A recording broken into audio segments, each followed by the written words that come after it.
Halo, pengguna YouTube aku, selamat datang di YouTube channel aku, Widya Daulay.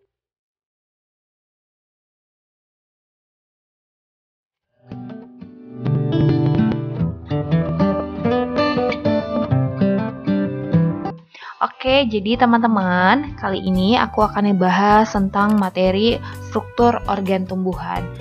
Nah, materi ini biasanya disampaikan pada SMP ya, di kelas 8 semester 1. Nah, sebelum ke materi itu, jadi aku mau kilas balik nih, seperti kayak flashback gitu ya teman-teman. Mau flashback materi kelas 10, kan nanti ada kaitannya dengan materi yang kelas 8 ini. Jadi sebelum mempelajari tentang organ pada tumbuhan, yuk kita kilas balik dulu materi klasifikasi tumbuhan di kelas 10. Nah, tumbuhan itu teman-teman, dia dapat dibedakan berdasarkan keberadaan jaringan pengangkut, yaitu xilem dan floem ya, pada tumbuhan. Nah, terbagi menjadi dua nih teman-teman. Yang pertama adalah Talopita, yang kedua adalah Tracheopita. Apa sih itu Talopita? Ya kan teman-teman pasti bertanya dong. Nah, Talopita itu teman-teman, itu tumbuhan yang tidak mempunyai jaringan pembuluh angkut atau tidak mempunyai jaringan pengangkut. Sedangkan Tracheopita memiliki jaringan pengangkut. Nah, contoh dari Talopita ini teman-teman adalah ini dia, tumbuhan lumut. Jadi contoh dari tumbuhan yang tidak mempunyai jaringan pengangkut adalah lumut. Nah, kemudian Tracheopita ini teman-teman terbagi lagi nih menjadi Pteridopita dan Spermatopita. Nah, aku ulangi ya, Talopita dan Tracheopita ini dibedakan berdasarkan ada atau tidaknya jaringan pengangkut. Kalau Talopita tidak memiliki jaringan pengangkut, sedangkan Tracheopita memiliki jaringan pengangkut. Tracheopita ini teman-teman terbagi menjadi dua, yaitu Pteridopita dan Spermatopita. Yuk kita bahas. Jadi teman-teman, yang pertama itu adalah Pteridopita. Pteridopita itu nama lain dari paku-pakuan. Jadi salah satu tumbuhan yang mempunyai jaringan pembuluh, contoh yang pertama itu adalah tumbuhan paku-pakuan. Ya, seperti pada gambar ini. Yang kedua yaitu Spermatopita. Dari namanya berarti artinya tumbuhan berbiji. Nah, tumbuhan berbiji ini banyak banget ya. Hampir seluruh tumbuhan itu yang sering kita jumpai adalah tumbuhan berbiji termasuk buah-buahan. Nah, Spermatopita ini dibedakan juga teman-teman berdasarkan bijinya yang terbuka dan tertutup. Nah, yang pertama itu ada Angiospermae dan yang kedua Gymnospermae. Nah, ini jadi penasaran juga apa sih Angiospermae dan Gymnospermae ya kan? Yuk kita bahas lagi teman-teman.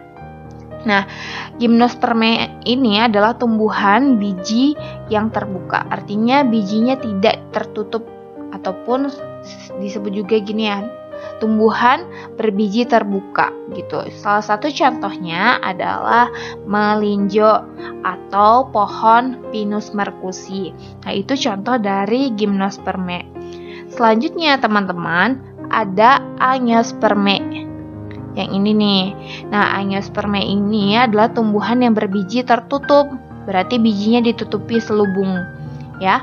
Nah, Angiospermae ini terbagi menjadi dua teman-teman. Yang pertama adalah Monocotyledone atau sering didengar Monocotyledon. Nah, contoh dari Monocotyledon ini banyak banget. Oh ya, aku tadi belum sampaikan ya Monocotyledon itu apa. Monocotyledon adalah tumbuhan yang bijinya berkeping satu. Contohnya misalnya seperti pada gambar yang ini nih teman-teman, adalah gambar Cocos nucifera atau kelapa. Kemudian contohnya ada jagung, kemudian ada tebu juga, jenis padi itu juga termasuk ke dalam Monocotyledone. Nah, yang kedua adalah Dicotyledone. Nah, Dicotyledon ini ada tumbuhan yang berbiji berkeping dua. Jadi dia kalau diambil bijinya dapat kita pisahkan karena dia berkeping dua gitu teman-teman. Contohnya ada di sini kentang, kemudian contohnya juga yang sehari-hari kita makan ada buah mangga, kacang-kacangan, singkong, karet, kapas, cabai, dan juga tomat. Nah, itu termasuk tumbuhan dicotyledone.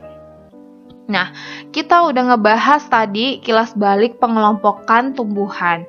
Nah, itu nanti teman-teman akan ada kaitannya sama organ-organ pada tumbuhan yang akan kita bahas. Yuk, kita bahas satu-satu ya. Nah, teman-teman, di sini itu ada gambar tumbuhan atau tanaman melinjo ya. Jadi, kita lihat di sini. Yuk kita identifikasi berdasar gambar ini organ-organ apa saja sih yang ada pada tumbuhan. Yang pertama di sini adalah organ akar. Yang kemudian ada batang, daun, buah dan biji, serta bunga. Jadi, yang kita lihat di sini teman-teman adalah organ dari tumbuhan. Nah, ini yang akan kita bahas satu-satu nih teman-teman. Yang pertama adalah organ akar. Jadi, akar ini berfungsi sebagai media tumbuh ataupun medium tumbuhnya tumbuhan agar dapat berdiri tegak. Jadi, tempat tumbuhan itu medianya kan tanah ya. Nah, di tanah itu yang menghubungkan antara tanah dengan tumbuhan, tubuh tumbuhan itu disebut dengan mediumnya, yaitu akar. Jadi akar inilah sebagai medium tumbuh-tumbuhan di dalam tanah. Kemudian fungsi dari akar ini juga dapat menyerap unsur hara, air, dan mineral dari dalam tanah menuju daun. Nah, teman-teman, akar ini berdasarkan jenis tumbuhan monocotyledone dan dicotyledone. Dibedakan jenis akarnya ya. Kalau akar dicotyledone yang ini tumbuhan berkeping dua, di mana akarnya itu termasuk akar tunggang. Bentuk dari akar tunggang seperti ini ya. Dia punya akar primer, yaitu akar pokok. Kemudian di sampingnya ada akar lateral, akar samping atau cabang-cabangnya. Itu ya, dia seperti ujung tombak, kemudian ada cabang-cabangnya. Itu adalah akar tunggang. Akar tunggang ini ditemukan pada tumbuhan dicotyledone. Kemudian akar serabut. Nah, akar serabut ini bentuknya serabutan kayak gini loh teman-teman. Ya, kayak serabut-serabut yang banyak. Nah, serabut-serabut ini lah yang disebut dengan akar serabut. Dia lebih umum mempunyai akar lateral. Gitu ya. Nah, akar serabut ini ditemukan pada tanaman monocotyledone atau tanaman berkeping satu. Gitu ya teman-teman. Dapat dilihat beda antara akar dicotyledon dengan monocotyledon. Oke, kita lanjut. Nah, jadi teman-teman, tadi kan fungsi akar itu sebagai medium tumbuhnya tanaman. Kemudian juga sebagai tempat penyerapan air dan mineral dari dalam tanah. Ternyata ini akar itu juga dapat melakukan modifikasi teman-teman. Nah, modifikasi akar ini sebagai penyimpan cadangan makanan. Yuk kita lihat. Contohnya seperti wortel, ya. Kemudian bengkuang dan juga singkong. Jadi di sini fungsi akarnya selain yang kedua tadi juga ada yang ketiga, itu sebagai penyimpan cadangan makanan. Kita lanjut. Nah, selain juga menyimpan cadangan makanan, fungsi akar juga mengalami modifikasi seperti pada gambar ini ya teman-teman. Nah, di mana fungsinya menjadi menyerap oksigen untuk bernapas, yaitu contohnya pada tumbuhan bakau. Ya. Di mana akar napasnya yang mencuat keluar ini. Ini ya teman-teman, ini termasuk akar napas. Kita lanjut teman-teman, masuk ke organ yang kedua, yaitu organ batang. Nah, ini nih batang ya. Umumnya batang bentuknya seperti ini. Fungsi dari batang adalah penyokong tubuh tumbuhan, kemudian pengangkut air dan mineral dari akar ke daun, kemudian pengangkut hasil fotosintesis yang terjadi di daun, kemudian dibawa ke seluruh tubuh. Dengan kata lain, fungsi si batang ini juga bisa sebagai penghubung antara akar, batang, daun, bunga, buah, dan biji gitu. Jadi si batang inilah sebagai media transportasi di dalam tubuh tumbuhan. Itu ya teman-teman. Nah, akar ini, batang ini dia memiliki ciri-ciri. Umumnya ciri-ciri batang itu memiliki nodus atau buku. Nodus itu yang ini ya teman-teman. garis yang putih ini itu disebut dengan nodus ataupun buku. Kemudian antara nodus satu dengan nodus lain disebut dengan internodus atau sering kita sebut dengan ruas. Jadi ciri-ciri batang itu mempunyai nodus dan juga mempunyai ruas. Tapi tak semuanya batang itu mempunyai nodus dan internodus yang jelas. Jadi ada beberapa tumbuhan yang kurang jelas nodus dan internodusnya. Kita lanjut. Nah, perbedaan antara batang monokotil dengan dikotil seperti ini ya teman-teman. Kalau monokotil, dia beruas-ruasnya jelas banget, kemudian dia tidak memiliki cabang-cabang ya. Sedangkan dikotiledon umumnya bercabang dan ruas-ruasnya tidak begitu jelas. Nodus dan internodusnya tidak begitu jelas.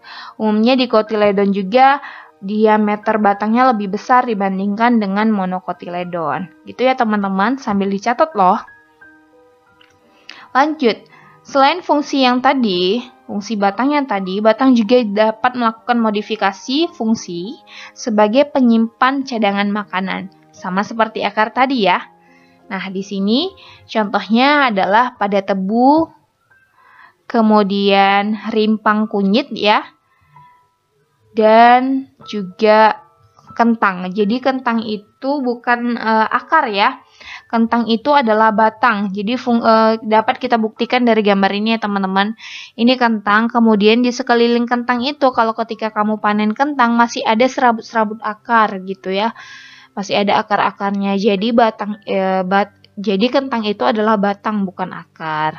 Ya, jangan sampai salah lagi. Oke, kita masuk ke organ yang selanjutnya yaitu daun. Nah, fungsi dari daun ini sebagai tempat terjadinya reaksi fotosintesis. Ya, reaksi fotosintesis itu adalah pembentukan glukosa di dalam tubuh tumbuhan. Biasanya terjadi pada daun karena di daun itu terdapat pigmen hijau daun atau sering kita sebut dengan klorofil. Jadi di klorofil itu terjadi proses fotosintesis. Kemudian fungsinya juga sebagai proses transpirasi. Ya, artinya di daun itu juga terjadi proses penguapan air gitu ya. Kalau misalnya di dalam daun itu kelebihan air atau kekurangan air akan terjadi proses yang namanya transpirasi, diuapkan airnya. Kemudian proses respirasi, yaitu proses di mana si daun ini mengambil CO2 dari lingkungan dan mengeluarkan hasil fotosintesis berupa O2 ke dalam lingkungan gitu. Nah, daun pada tanaman monokotiledon dan dikotiledonnya berbeda ya teman-teman. Kalau monokotiledon, pertulangan daunnya memanjang dan sejajar seperti ini ya. Pertulangan daunnya memanjang. Seperti tanaman jagung dan juga tebu ini. Ini termasuk tumbuhan monokotiledon dengan ciri-ciri daunnya seperti ini. Pertulangan daun yang memanjang dan sejajar. Sedangkan dikotiledonnya teman-teman, dia pertulangan daunnya umumnya menyirip, ya menyirip seperti ini. Atau bisa juga menjari seperti ini. Seperti tanaman Manihot utilisima atau singkong ya. Nah, dikotiledonnya yang menyirip ini contohnya seperti pada mangga ya. Kalau yang ini contohnya seperti pada daun singkong. Gitu ya, jadi kelihatan banget beda antara daun dikotiledonnya dan monokotiledonnya ya teman-teman. Tapi fungsinya sama saja gitu. Nah, ini adalah proses di mana terjadinya fotosintesis, di mana di daun ini, di pigmen klorofilnya, pigmen hijau daun ini, dibutuhkan yang namanya CO2. Nah, CO2 ini diambil dari stomata. Stomata lah yang berfungsi memasukkan CO2 dari lingkungan menuju ke dalam tubuh tumbuhan melalui stomata itu sehingga sampai ke daun. Nah, CO2 ditambah dengan H2O. H2O ini adalah air ya teman-teman. Air ini diperoleh dari akar. Jadi akar yang berfungsi untuk menyerap air. Kemudian karena sudah ada komposisi bahan yang akan dimasak nih ceritanya CO2 dan H2O, maka terbentuklah yang namanya glukosa, yaitu C6H12O6 ditambah hasil sampingnya berupa oksigen dengan bantuan cahaya matahari. Gitu ya teman-teman proses fotosintesis, sehingga glukosanya dapat kita gunakan ya, dapat kita makan, dan juga O2-nya dapat kita gunakan juga sebagai proses pernapasan kita. Nah, modifikasi daun, selain fungsi yang 3 tadi, daun juga dapat mengalami modifikasi fungsi, yaitu ketika lingkungannya tidak bersahabat dengan dia. Jadi dia berusaha beradaptasi dengan lingkungan. Contohnya adalah tumbuhan kaktus yang umumnya tumbuh di daerah-daerah yang kemarau ya, atau sedikit sekali airnya. Nah, di mana modifikasi daunnya nih Kak? Nah, modifikasi daunnya ada di sini ya. Duri-duri ini adalah modifikasi dari daun untuk mengurangi yang namanya transpirasi ataupun penguapan air di dalam tubuh tumbuhan. Lanjut ke organ berikutnya adalah bunga. Bunga ini fungsinya sebagai alat reproduksi generatif secara seksual ya teman-teman. Nah, bunga ini secara umum dibedakan menjadi 2 komposisinya. Yang pertama, perhiasan bunga. Perhiasan bunga itu terdiri dari tangkai bunga, kemudian kelopak bunga atau kaliks, dan mahkota bunga. Ya, ini perhiasan yang biasanya tampak kita lihat mencolok dan cantik. Itu dinamakan perhiasan bunga. Kemudian teman-teman ada alat reproduksi. Nah, alat reproduksi inilah alat inti di mana terjadinya fertilisasi nantinya pada bunga itu, atau terjadinya penyerbukan nantinya. Yaitu alat kelamin jantannya adalah benang sari, kemudian alat kelamin betinanya adalah putik. Dan juga ada kandung lembaga sebagai bakal bijinya nanti, di mana bakal biji ini akan membentuk yang namanya bakal buah nantinya. Gitu teman-teman. Nah, kita lihat dari gambar ini ya, struktur bunga. Nah, tadi perhiasan itu ada tangkai, kelopak, dan juga mahkota. Ya, kemudian alat reproduksinya ada di sini benang sari, kemudian putik. Di dalam putik ini terdapat yang namanya kandung lembaga atau bakal biji, yang dimana ini akan menjadi biji, kemudian yang menyelubungi bakal biji ini namanya bakal buah, inilah yang akan menjadi buah nantinya. Gitu teman-teman. Ya, mahkota ini, corolla ini teman-teman, mahkota ini memang sengaja, Masya Allah ya, Allah ciptakan itu dia berwarna-warni, cantik untuk menarik perhatian. Memang tujuannya untuk menarik perhatian, baik itu perhatian manusia, serangga, dan juga hewan-hewan lainnya, agar dapat menyentuh dia gitu. Misalnya karena dia warnanya cantik tuh, si serangga datang hinggap ke bunga itu, sehingga jatuhlah nanti serbuk sari ke kepala putik, sehingga terjadi yang namanya penyerbukan. Jadi penyerbukan itu terjadi bisa dibantu oleh manusia, bisa dibantu oleh hewan, bisa dibantu juga oleh angin, dan lain sebagainya. Gitu teman-teman. Jadi tujuannya makanya dia warna-warni untuk menarik perhatian. Nah, keberadaan alat reproduksi. Jadi si bunga ini dapat dibedakan juga menjadi 2 macam berdasarkan ada atau tidaknya alat reproduksinya. Jadi teman-teman, yang pertama itu ada bunga sempurna, yaitu bunga di mana memiliki benang sari, yaitu stamen, dan putik atau pistilum secara bersamaan. Contohnya seperti pada gambar yang ini tadi. Ini adalah contoh dari bunga sempurna. Sedangkan yang kedua adalah bunga tak sempurna atau tidak sempurna, di mana dia hanya memiliki 1 alat kelamin aja, yaitu benang sari saja atau putik saja. Jadi untuk melakukan yang namanya penyerbukan, dia harus menyerbuki bunga lain gitu, tapi masih dalam 1 pohon misalnya, seperti itu ya, karena dia hanya memiliki 1 alat kelamin jantan dan 1 alat kelamin betina, jadi harus tukaran gitulah ceritanya teman-teman. Nah, juga berdasarkan ininya teman-teman, bunga monokotil dan dikotil. Ini salah ya teman-teman, sorry banget. Makanya saya salah fokus. Ini bukan keberadaan alat reproduksi. Ya, berdasarkan bunga pada tumbuhan monokotil dan dikotil dibedakan menjadi 2. Ya, aku coret ya yang ini ya.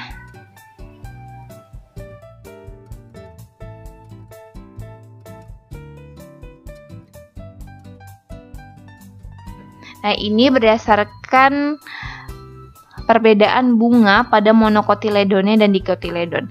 Kalau bunga monocotyledone yaitu bagian perhiasan bunganya, baik kaliks, corolla ya, dia memiliki kelipatan 3 ya, berjumlah 3 atau berlaku pada kelipatan 3. gitu ya teman-teman. Sedangkan bunga dikotiledon, bagian perhiasan bunganya berjumlah 2 atau 4 atau 5 atau berlaku kelipatan 2, kelipatan 4 dan kelipatan 5. Seperti pada gambar ini ya teman-teman. Nah, kita lanjut ke buah dan biji. Nah, setelah melakukan yang namanya penyerbukan nanti, maka akan terbentuk yang namanya buah dari biji. Nah, ini adalah contoh buah ya. Buah mangga di mana di sini adalah bakal biji tadi, kemudian yang bagian luar ini adalah bakal buah yang dimana terbentuk yang namanya exokap, mesokap, dan endokap nantinya ya. Mesokap itu adalah daging buah. Nah, buah ini berasal dari pistilum tadi, dari putik. Di mana putik ini kalau kita lihat strukturnya terdiri dari kepala putik atau stigma, kemudian tangkai ataupun stilus. Nah, di dalam stilus ini terdapat yang namanya bakal biji tadi, yaitu ini ovul. Kemudian di luar ini adalah bakal buah tadi. Nah, disinilah nanti pembentukan yang namanya biji setelah terjadi pertemuan antara sel sperma dan sel ovum tadi, sehingga terbentuklah nanti buah. Berkembang ini menjadi biji, kemudian yang luar ini menjadi buah, gitu ya teman-teman. Ya, serbuk sarinya nanti akan jatuh ke kepala putik, kemudian masuk melalui stilus, kemudian sampai kepada bakal biji dan membuahi sel telur di sini, sehingga dia berkembang menjadi buah pada nantinya. Gitu ya teman-teman. Jadi udah selesai materi kita kali ini. Terima kasih telah menonton video ini sampai habis. Jangan lupa di like, comment, share, and subscribe. Saya pamit. Saya Widya Rohmadani Daulay untuk harimu yang lebih baik. Wassalamualaikum warahmatullahi wabarakatuh.